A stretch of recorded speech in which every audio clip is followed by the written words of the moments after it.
Olá, estamos de volta com o nosso Farol Tricolor. Semana importantíssima. Como já dissemos, cada jogo é uma decisão. Chegou a hora, vamos nessa, Bahia! É isso aí.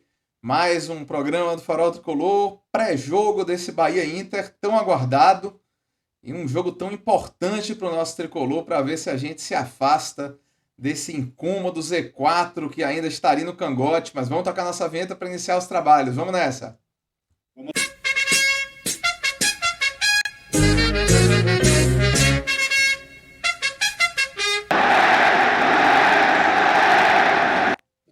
Pois é, aqui com o nosso pré-jogo no Farol Tricolor, vamos de imediato pedindo, como sempre, a todos os que assistem esse vídeo que o curtam, que se inscrevam no canal, que ativem as notificações, continuem a comentar e compartilhar à vontade, para a gente seguir sempre crescendo nesse projeto com o apoio indispensável de toda a turma tricolor. Não é isso, pai?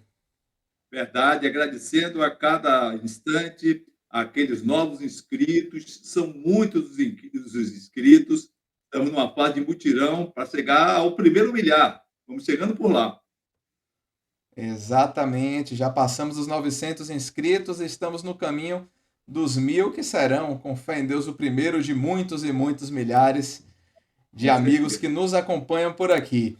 Vamos começar, pai, compartilhando aqui com os amigos, que é sempre bom dar essa noção da tabela, né? Vamos Isso. fazer aqui esse compartilhamento da classificação da Série A do Campeonato Brasileiro, porque esse é aquele norte que a gente sempre tem que ter em mente, né? Primeiro, lógico, do que está distante da gente, mas temos sempre que dar essa. Começar pelo começo, né? Como se diz por aí.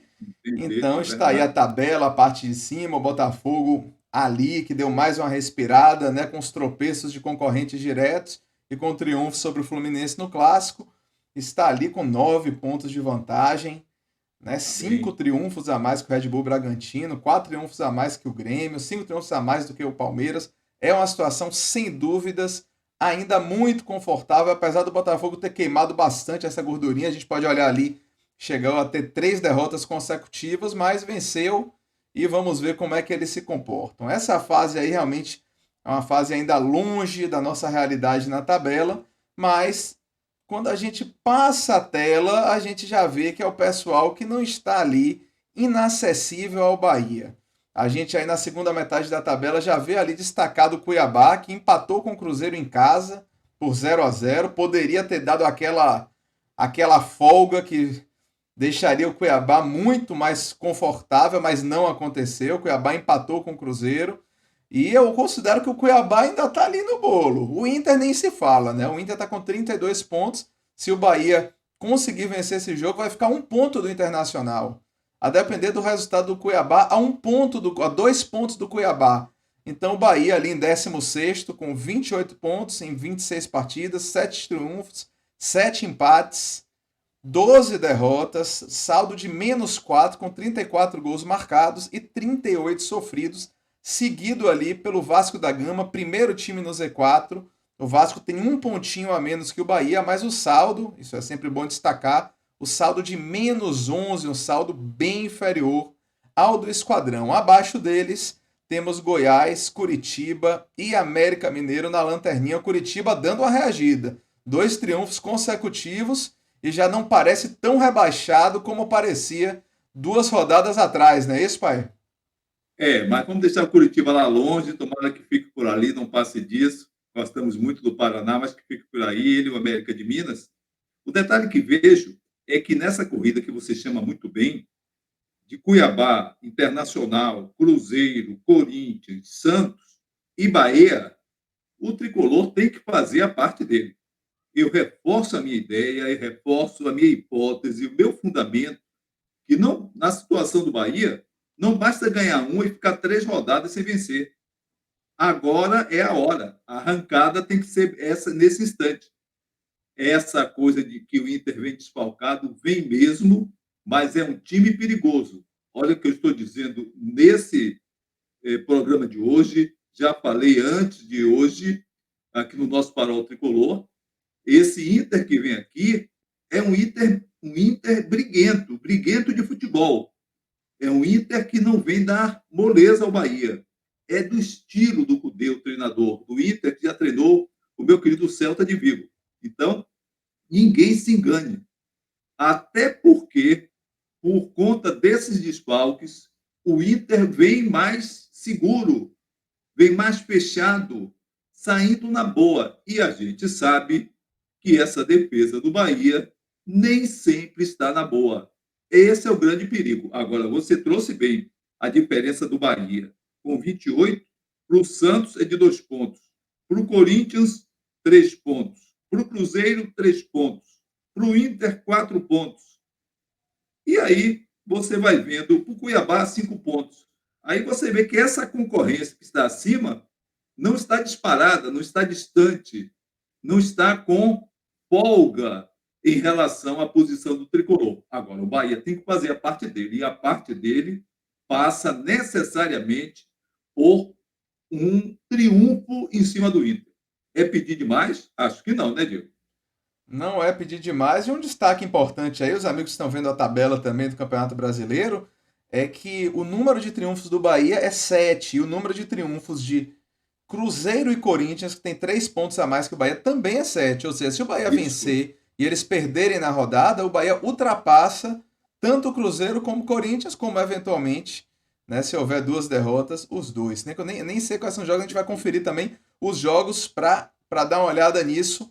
Vamos dar uma olhada logo nesses jogos então, para ver Bora, com bora. quem Chamei. cada equipe dessa disputa aí jogará, né? A gente vai ter ali o Cruzeiro, a gente já vê ali na Isso, parte baixa ali o Bahia, logicamente, que é o principal, fazendo a sua parte, claro. tudo mais vai se ajustando, mas a gente tem o América Mineiro enfrentando o Botafogo, uma partida duríssima, né? O Muito. Curitiba enfrenta o Curitiba em alta, o Cuiabá terá dificuldade nesse jogo, certamente. O Goiás pega o São Paulo, que o São Paulo é aquele time que está um pouco com aquela sensação de dever cumprido, mas imagino que vai continuar jogando sério para estar logo totalmente livre, não se preocupar mais com nada. Então o Goiás também tem um jogo extremamente difícil. O Vasco da Gama enfrenta o Fortaleza lutando lá em cima por posições da Libertadores. Né? Outro jogo importante é o Cruzeiro contra o Flamengo também tentando se encaixar lá nas primeiras posições para, se não disputar o título, pelo menos disputar a vaga direta para a É, Libertadores. E aí, um pouquinho abaixo, a gente ainda tem o Santos contra o Bragantino e o Fluminense enfrentando o Corinthians. Não tem moleza, né? Todo mundo tem parada não. dura e o Bahia também tem um jogo difícil, ninguém se engane, mas a gente enfrenta um Internacional bastante desfalcado e vamos ver se o Bahia se aproveita, porque até agora, como você disse bem, não tem se aproveitado, não tem conseguido emplacar aquela sequência que dá um respiro que seja suficiente para a gente falar não, agora a gente deu uma relaxada em relação a essa questão de Z4 e vamos mirar ali o meio de tabela, vamos ver se a gente consegue se posicionar ali em 12º, por aí. Até agora não conseguiu fazer isso. É verdade, é verdade. O quadro que a gente vê, e é como os boleiros costumam dizer, que estatística não entra em campo, é verdade.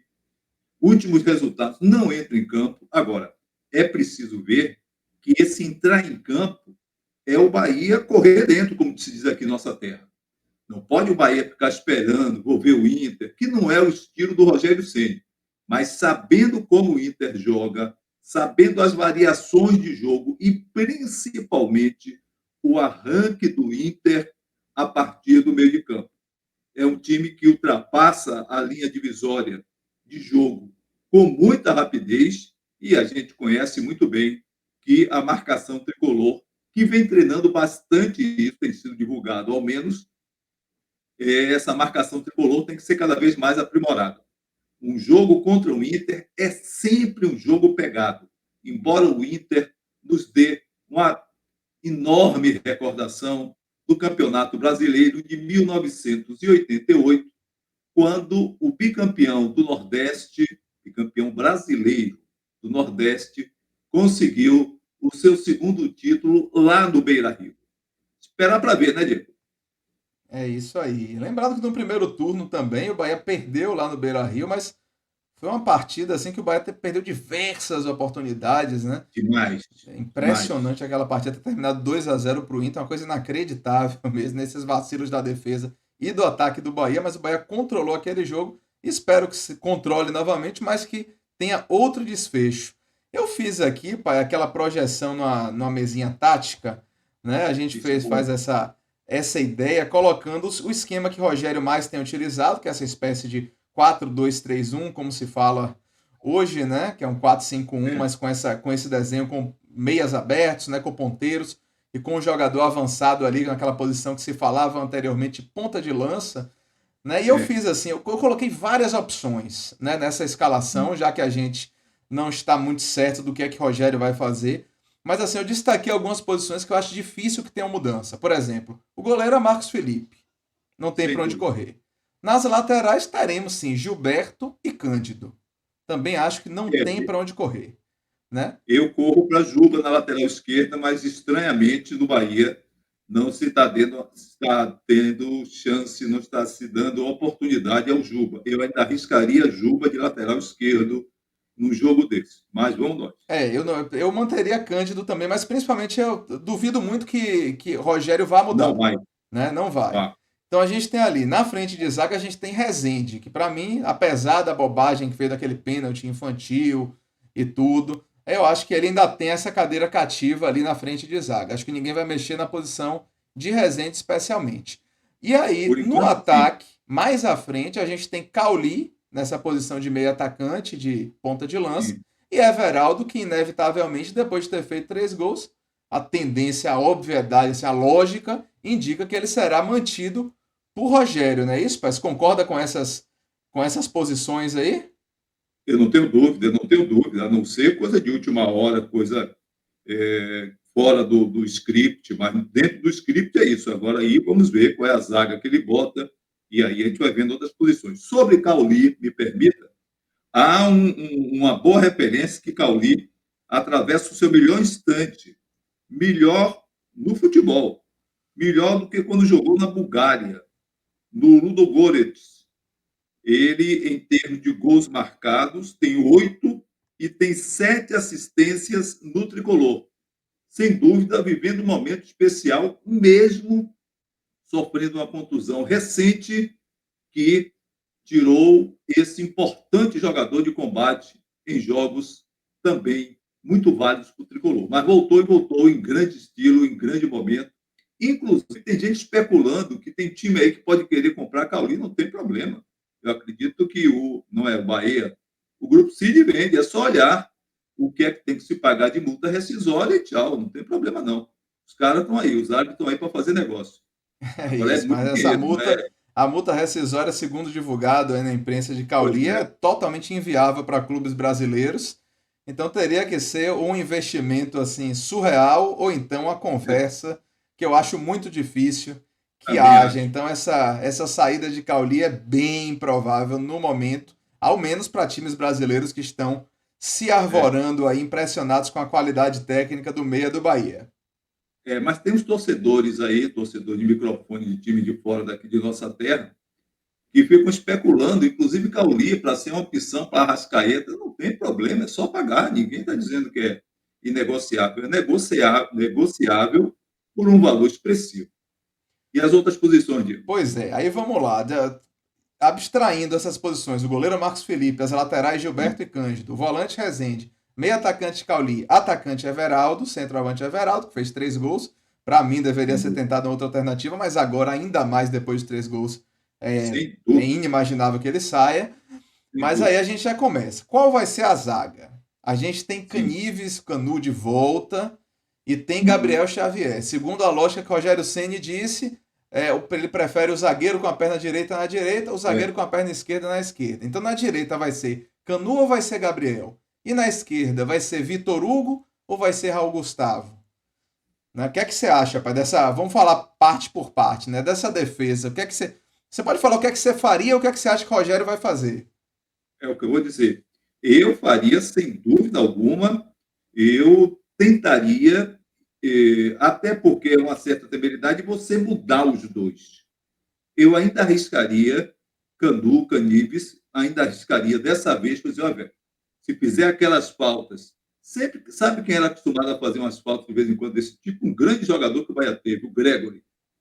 O Gregory, de vez em quando, fazia uma falta que me tirava do sério. Falta no fim do jogo, na meia-lua, no bico da grande área. Um grande jogador que era e continua sendo.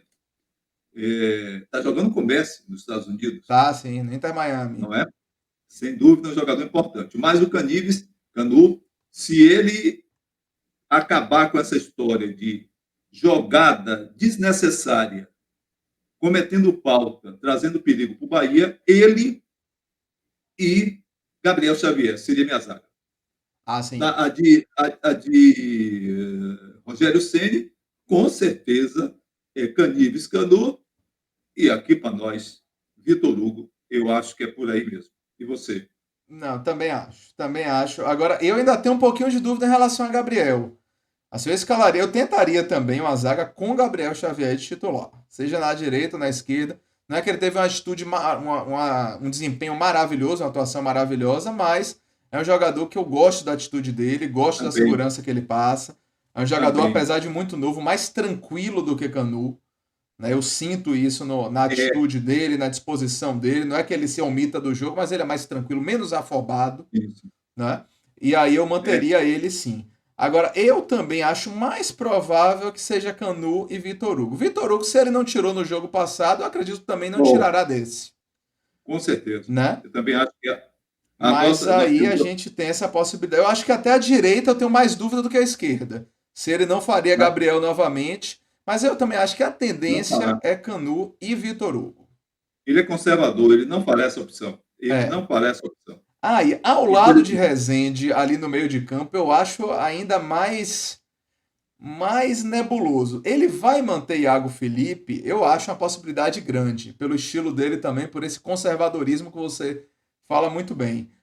Mas assim, tem Acevedo, que eu seria a minha opção, né? a E, minha também. e aí vamos ver como é que ele vai montar. Por exemplo, o que foi que ele fez lá em Goiânia? Ele colocou Rezende, Iago, e jogando na meia esquerda, ele jogou com Tassiano, Isso. né, no primeiro tempo. Mas a verdade é que Biel entrou no segundo tempo e Biel está praticamente implorando por um lugar no time titular. Então, Eu será que acho que ele está sentindo. colocaria Biel de saída nesse jogo na esquerda? O que é que você Eu acho que acha? seria uma grande, eu acho que seria uma grande pedida, até porque Biel jogou no Grêmio, bem conhece o Inter, deve ter aquele jeito de quem jogou contra o outro, que é sempre adversário, lá a rivalidade é brutal. Então, eu não tiraria Biel desse time, não. Meu time, eu manteria o meio de campo, eu manteria Rezende, eu manteria o próprio Iago Felipe, que ele vai manter, indiscutivelmente, é um jogador que uma parte da torcida tem opinião contra, mas ele vai manter, indiscutivelmente. Depois que ele chegou, Iago Felipe adquiriu a titularidade, vai ser mantido, e Tassiano na frente, e Tassiano como terceiro. Ali naquele meio de campo, chegando na frente, combatendo no meio, jogador importantíssimo. Mas Esses três nessa eles posição mantiram. da direita, você manteria Tassiano mais à direita? Eu manteria Tassiano compondo os três do meio, mais solto no jogo. Solto no Certo. jogo, chegando na frente, chutando. Ele é um jogador muito solto. Eu colocaria Biel na esquerda, não Sim. é? Já estamos com o Everaldo ali. E na direita, o próprio Ademir, se fosse o caso. Não, mas aí falta Cauli. Cauli eu já escalei. Cauli tem que entrar na equação. Como é que ficaria o meio de campo, então? Rezende, Iago. Cauli, Tassiano e Cauli. Cauli mais à frente. Ah, então À sai frente seria. Ademir. Então, sai Ademir. Pronto. Beleza. E Certo. o seu, Eu acho também que era uma substituição para se pensar. Né? não Usar é? Tassiano na direita e colocar Ademir para ser aquele jogador para colocar o fogo no segundo tempo. Acho que é um jogador que tem muito esse perfil. Pode ser. Acho uma Pode. alternativa interessante. E nessa esquerda, eu também pensaria muito em usar Juba, mas parece que não é uma opção que Rogério tem em conta, pelo menos nesse momento. Então, Eu acho acho que que ele não quer. valeria colocar Tassiano na direita para se usar Biel ali na esquerda e aí Cauli e Everaldo, porque são opções que não deve ter muito para onde correr nesse sentido. Perfeito. Pronto. Vamos falar Por um aí. pouquinho do Inter também, para É hora. a gente não passar. O Inter é extremamente desfalcado, né? Como a gente já trouxe, inclusive no vídeo passado. E essa notícia aí que a gente está compartilhando com os amigos é do jornal Zero Hora, principal jornal lá do Rio Grande do Sul. E ele crava como ausências os jogadores que estão servindo à seleção, como a gente trouxe, eles jogarão, quer dizer, as seleções jogarão na terça-noite. Então eles colocam Hum. Sérgio Rocher, o goleiro, né, Valência, que também está com cartão, mas está servindo, Ener Valência, o atacante principal do Inter, a seleção do Equador. Arangues. Provavelmente, provavelmente Valência tomou esse cartão de propósito. Ah, pode ser. Pode ser, mas no calor do Grenal também pode ter sido no contexto do É, jogo. pode ser. E Pode aí ser. Arangues, da seleção chilena, e Johnny, da seleção norte-americana, também Hum. não jogarão, segundo o Jornal Zero Hora. Fora isso, ainda tem mais três, né, que são o René, titular da equipe, o zagueiro Igor Gomes, que é um reserva muito utilizado, e Nico Hernandes, que é um jogador que também é bastante utilizado lá na frente. Todos eles entraram, né? O Igor Gomes e o Nico entraram no segundo tempo contra o Grêmio. Então ele projeta, e eu achei engraçado, você falou do Celta de Vigo, que o Cudê foi técnico lá, e ele trouxe o Hugo Sim. Malho, né, jogador que era inclusive capitão do Celta de Vigo por muito tempo, e o Zero Hora projeta o Hugo Malho como titular na lateral direita. Conheço bastante o jogador que acompanha o Celta, né? Jogador Bom jogador. experiente, que não tem mais o É. mesmo rendimento Não, físico, não tem, né? Então não Biel tem. ali em cima dele pode causar um verdadeiro estrago, mas é um É jogador de verdade. qualidade, um jogador experiente que não pode ser desconsiderado. Eles projetam a escalação com Kehler, Hugo Malho, Vitão, Mercado e Dalber, Gabriel, Maurício, Bruno Henrique, que não é aquele, e o Anderson, Alan Patrick e Luiz Adriano. Você vê que apesar de ser um time desfalcado, é um time que tem algumas peças, jogadores Claro, experientes, jogadores perigosos, né? Luiz Adriano que vem claro. numa má fase já tem muito tempo, mas que é um jogador que é artilheiro, não pode dar mole aquilo que a gente está falando. É necessário que essa defesa vacile menos para não dar sopa para azar, pai. É necessário que não vacile. Que É, Alan Patrick é um jogador rodado, um jogador esperto, mas, acima de tudo, um atacante do estilo antigo. Alan Patrick, ele não trabalha a bola porque ele não tem também esse refinamento de qualidade técnica, de habilidade. Mas é um jogador de conclusão. O Alan Patrick, se ele pega essa bola na grande área, se pega na pequena área, normalmente ele manda para o gol. E tem a jogada de partir com ela, limpar o adversário e mandar para o gol. Ele não sai tocando, não é o estilo dele. É um jogador de finalização, mas é perigosíssimo. E esse mercado, que não é o meu querido mercado modelo, mas é um mercado que vem funcionando. É um mercado de boas ações para o Inter. E um jogador que faz gol, veterano, 34, 35, já não é menino, até está mais o estilo de jogador veterano, mas ainda corre o campo todo. É um jogador duríssimo na marcação, não chega a ser violento, mas é um jogador que não alisa. Interessante, quando ele vai ao ataque, costuma finalizar de cabeça. Ele tem esse toque diferenciado como jogador combativo, Diego, e perigoso. é isso aí. Acho que pincelamos todos os, todos os detalhes aí do Bahia e do Inter. Tem mais algum destaque para fazer, pai? Já passamos aqui um pouquinho do tempo previsto. Só no arremate, a especulação a respeito de Gilberto, atacante, que se deu mal do Cruzeiro, ele foi afastado e o time mineiro estuda a rescisão de contrato com o atacante que já foi artilheiro do tricolor baiano, um jogador que a torcida gosta, mas que tem salário alto. Vamos ver, a especulação é grande.